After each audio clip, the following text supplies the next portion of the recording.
Pesantren biasanya ngajari apa Bu? Ngaji.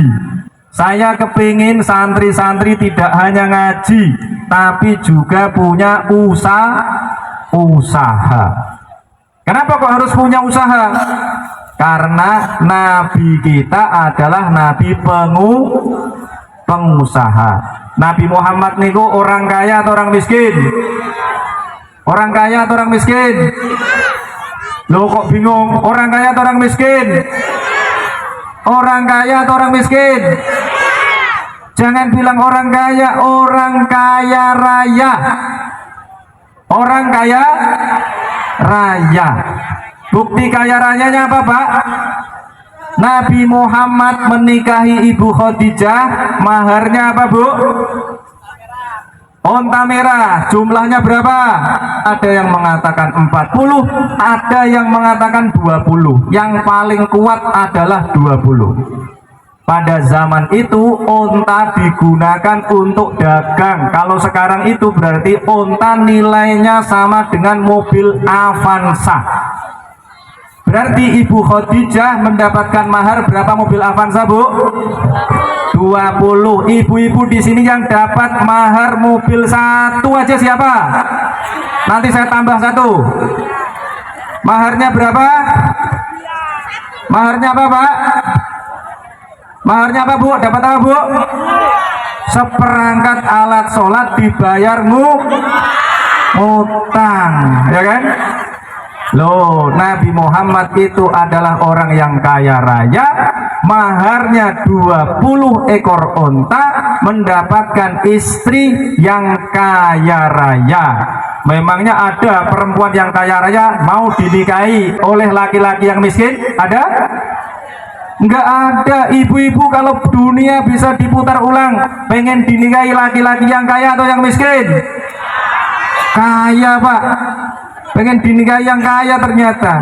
Nah, Nabi kita adalah Nabi yang kaya. Maka saya kepingin tadi itu bikin pesantren yang anak-anaknya, santri-santrinya saya latih berwirausaha. Maka di sana ada kambingnya, ada sapinya, ada bebeknya, dan lain-lain. Nanti kalau ada anak-anak di sini, yang kental juga banyak, tapi bukan dari sini, dari Bandengan yang banyak itu. Nah, kalau ada anak-anak yang mau mondok, mau menghafalkan Al-Quran, boleh. Nanti silahkan daftar di Pak Sulis atau Mbak Rina, silahkan. Jadi, Bapak dan Ibu semua tadi itu, saya mendirikan pesantren. Di Semarang untuk mahasiswa, di Rembang untuk SMP dan SMA. Nah, ternyata Bapak dan Ibu semua, ternyata untuk memperbaiki kehidupan bangsa, ini karena kemerdekaan, di dalam Undang-Undang Dasar 45, di pembukaannya ada amanat untuk mencerdaskan kehidupan bangsa. Caranya gimana Pak? Caranya Pak? Ternyata tidak bisa langsung lembaga pendidikan. Saya sudah pengalaman ngajar di kampus di UI mulai tahun 2008, ngajar ilmu politik. Kemudian kalau pulang, ini dulu ceritanya, saya itu kalau hari Jumat pulang ke Semarang, maka namanya PJKA. Apa Bu? Apa itu PJKA? Pulang Jumat kembali Ahad. Itu namanya PJKA. Untuk S3 apa? Saben Sabtu setor. Jadi PJKA untuk S3. Nah, ibu-ibu semua tadi itu saya pengalaman. Alhamdulillah mulai tahun 2008 mengajar di kampus. Kemudian tahun 2011 bikin pesantren mahasiswa. Kemudian tahun 2019 bikin pesantren SMP dan SMA. Saya ngajar sendiri. Tiap pagi habis subuh saya ngajar, habis maghrib saya ngajar. Kalau di Semarang, di Jakarta juga ada pesantren. Ternyata untuk mencerdaskan kehidupan bangsa tidak cukup hanya dengan mengajar, tidak cukup hanya dengan mendirikan lembaga pendidikan. Harus bagaimana? Ternyata ini saya kemudian baru sadar, ternyata ada ayat-ayat di dalam Al-Quran yang mengajarkan kepada kita untuk melahirkan generasi yang cerdas. Caranya bagaimana caranya? Caranya, Bapak dan Ibu semua, ibu-ibu ini terutama ini karena yang di depan saya ini banyak ibu-ibu. Ternyata Al-Quran mengatakan kalau mau melahirkan generasi yang cerdas, ibu-ibu harus nyusui anaknya selama berapa, Bu? Berapa tahun? 2 tahun. Saya kaget ketika saya mengajar di UI, saya mengajar negara, politik, dan perempuan. Jadi saya ini walaupun laki-laki, ngajar apa tadi? Mata kuliahnya negara, politik, dan perempuan. Ibu-ibu di Indonesia dapat cuti hamil berapa bulan, Bu? Cuma 3 bulan. Padahal mayoritas penduduk di Indonesia adalah umat Islam. Maka kemudian saya dari kampus, saya datang ke DPR, saya ketemu ketua fraksi PAN. Silahkan adik-adik yang milenial, ini kan generasinya ada 2 nih, generasi milenial dan generasi kolonial, ya kan? Mana yang milenial? Yang milenial silahkan dibuka di Google. Cuti hamil melahirkan menyusui fraksi PAN, begitu. Nanti ketemu di situ. Itu yang mengusulkan, alhamdulillah saya. Saya usulkan, saya bilang begini, waktu itu ketuanya namanya Mas Catur. Mas Catur, kalau politik kita ini begini-begini saja, maka nggak berkah, saya bilang gitu. Terus harus bagaimana? Kita harus punya undang-undang tentang cuti hamil melahirkan menyusui selama 2 tahun. Wah, nggak bisa kalau 2 tahun. Terus maunya berapa? Saya bilang gitu. Kalau 1 tahun berani nggak? Jangan. Lalu berapa? Dia bilang 9 bulan. Gimana? Bisa nggak? Gitu. Maka kemudian saya bilang, saya terima. Kenapa begitu? Saya sudah sering berdiskusi dengan istri saya. Istri saya ini dokter spesialis anak. Kata istri saya, kalau anak-anak tidak nyusu ibunya selama 2 tahun, maka kecerdasannya turun 13 poin. Nah, ini yang masih muda-muda, yang punya anak, jangan sampai tidak menyusui anaknya. Kenapa begitu? Karena Al-Quran mengatakan wal walidatu yurdi'na auladahunna haulaini kamilaini liman aroda ayyutimmar rodo'ah. Ibu-ibu ini harus menyusui anaknya selama 2 tahun. Bahkan di dalam surat Al-Ahqaf ayat 15 itu 30 bulan. Jadi kalau ibu-ibu ini hamil, ngurus anaknya yang masih ada dalam kandungan dengan baik, kemudian dikasih susu ASI selama 2 tahun, maka anak-anaknya akan menjadi anak yang cerdas, insya Allah. Tapi kalau cuma 3 bulan, maka anak-anak ibu-ibu tidak menjadi anak manusia, tapi jadi anak sapi. Nah, ini anak sapi atau anak manusia? Anak sapi ternyata, ya kan? Nah gitu, Bapak dan Ibu semua. Maka kemudian saya bikinkan argumentasi. Saya diminta, kamu bisa nggak bikin argumentasi? Kita bikin undang-undang tentang cuti hamil melahirkan menyusui selama 9 bulan. Perempuan itu bisa melahirkan usia kandungannya berapa, Bu? Kalau 9 bulan itu normal. Ibu-ibu kalau prematur, melahirkan prematur, anaknya bisa hidup walaupun kecil-kecil, cuma segini-segini. Saya sering diajak oleh istri saya ke rumah sakit, lihat anak kecil-kecil itu karena prematur. Itu pada usia berapa, Bu? 6 bulan masuk 7 bulan. Maka ibu-ibu ini kalau mau punya anak dengan benar, walaupun prematur, pada usia masuk ke 7 harus sudah tenang, gak boleh kerja lagi, harus ngurusi anaknya. Berarti kalau masuk usia ke-7 ibu-ibu sudah dapat cuti, nggak kerja lagi, ternyata lahir pada bulan ke berapa? Yang normal berapa? 9 bulan. Berarti sudah kepakai berapa bulan? 3 bulan. Berarti tinggal berapa bulan? Tinggal berapa bulan? 6 bulan. Maka masih ada 6 bulan. 6 bulan ini setelah melahirkan, ibu-ibu gunakan untuk apa? Menyusui anaknya, memberikan ASI. Namanya apa, Bu? ASI eksklusif. Ini bapak-bapak sudah tahu kan? Harus memberikan ASI apa, Pak? Eksklusif. Bapak-bapak nggak boleh rebut ASI anaknya, ya Bu, karena anaknya butuh berapa bulan? 6 bulan. Nggak boleh diganggu-ganggu, nggak boleh dikasih makanan yang lain. Setelah 6 bulan itu baru anak-anak kita boleh makan makanan yang lain. Karena itu, bapak-bapak, ini pesan untuk bapak-bapak. Kalau ibu-ibu kalau mau nyusui anaknya, susunya agar berkualitas, makannya harus banyak atau sedikit? Banyak atau sedikit, Bu?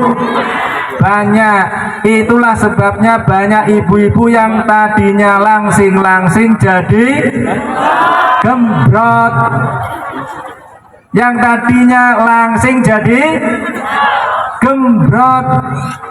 Jadi ibu-ibu gembrot itu baik atau enggak baik? Baik. Makanya bapak-bapak sukailah, cintailah istri-istri yang gembrot. Kenapa kok harus mencintai istri yang gembrot? Karena dari istri yang gembrot itulah akan lahir anak-anak yang cerdas. Itu istri saya itu kalau punya anak kecil itu makannya banyak. Kemudian istri saya jadi gendut. Wah, aku jadi gendut nih sekarang. Saya bilang, memangnya aku cinta kamu karena kamu langsing. Oh, senang kan? Ibu-ibu digituin senang kan? Senang. Nah itu bapak dan ibu semua ini, karena sudah malam, masih sanggup lagi? Sampai jam 12? Ya nggak usah panjang-panjang. Ini belajar tadi ya, saya juga belajar dari istri saya.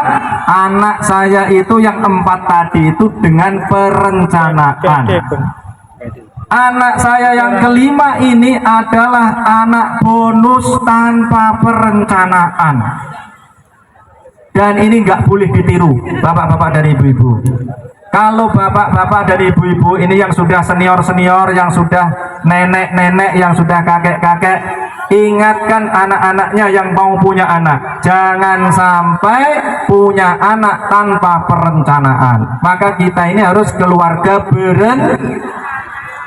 berencana, bukan 2 anak cukup, tapi anak akeh dan direncanakan.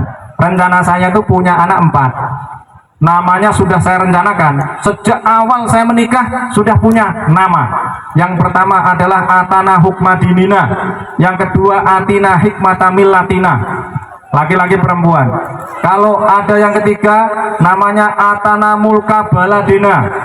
Kalau perempuan Atina Milka Baldatina. Ternyata anak yang keempat laki-laki. Bingung saya. Loh itu kalau nggak perencanaan bingung nanti punya anak itu namanya siapa. Untung saya pikir kemudian ketemu yang keempat namanya Atana Daula Buldanina. Kemudian ini karena COVID, biasanya saya tadi PJKA pulang Jumat kembali Ahad. Karena COVID nggak boleh ke Jakarta, akhirnya di rumah hiburannya apa Pak? Hiburannya apa? Yaitu istrinya itu ternyata kesenggol. Jadi istri saya itu subur sekali, alhamdulillah. Bingung. Kenapa? Pada saat istri saya hamil, kami kena COVID, akhirnya harus minum obat. Padahal obatnya itu sudah diuji di hewan, bisa menyebabkan risiko besar. Saya dikasih tahu oleh istri saya, itu diajak keliling dulu, diajak jalan-jalan dulu, baru dikasih tahu. Itu obat yang kuminum itu bisa menyebabkan risiko begini, begini, dan begitu. Wah, saya kaget saya kemudian mikir, ya Allah, kalau tahu begini lebih baik nggak punya anak gitu. Karena itulah kemudian saya menjadi lebih dekat sama Allah. Biasanya nggak dekat-dekat amat, tapi gara-gara mau berdoa, ya Allah selamatkan anak saya, semoga anak saya lengkap nggak cacat gitu, maka berdoa terus setiap hari. Alhamdulillah pada saatnya ini bapak-bapak dan ibu-ibu ini, adik-adik yang mau punya istri ya, saya selalu menemani istri saya. Pada saat melahirkan, ibu-ibu ditemani bapak-bapak? Ditemani? Alhamdulillah, itu suami yang benar. Pada saat istri saya ngeden itu, gimana ngedennya Bu? Begitu kan? Ya, kemudian anak saya keluar, saya lihat jarinya, saya lihat, alhamdulillah berijine 5. Kemudian kakinya saya lihat, alhamdulillah sikile loro.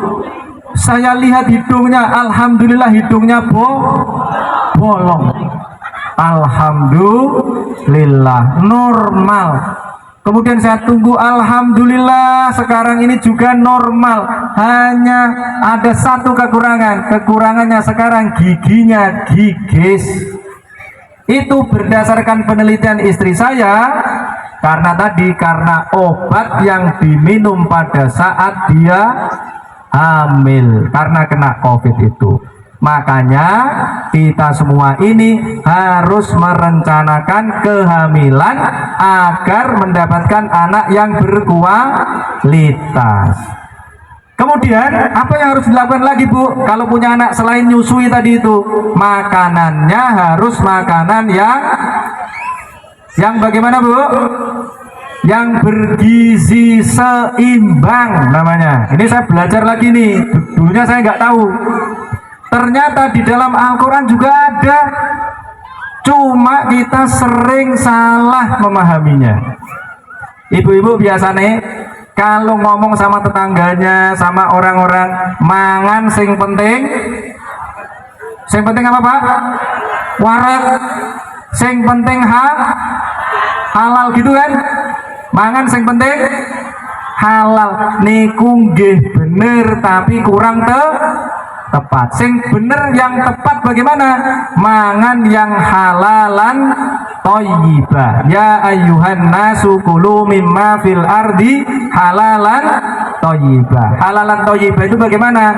Yang halal dan bergizi seimbang. Kalau ibu-ibu memberikan makanan kepada anak-anaknya, makanan yang bergizi seimbang, maka anak-anaknya akan menjadi anak-anak yang Nah, makanannya apa Bu? Yang bagus itu makanan apa?